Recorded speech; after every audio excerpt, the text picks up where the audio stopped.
guys, welcome back to my channel.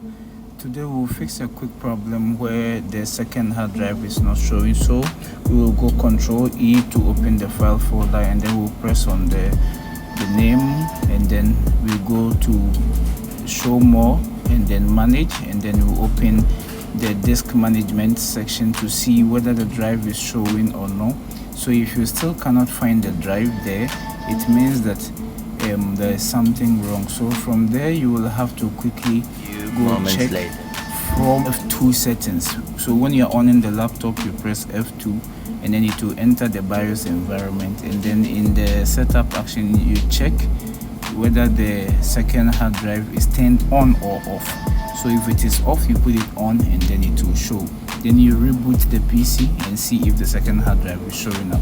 In this case, that's what I did, and then it showed up. So if it's not showing, don't panic at all. At times in the disk management is showing unallocated, so you just right click and then you go to set up as a new volume, and then it will set it up, and then you name it, and then you press OK or apply, and then it will show file folder, and then you restart the laptop, and then that is all. It's going to work.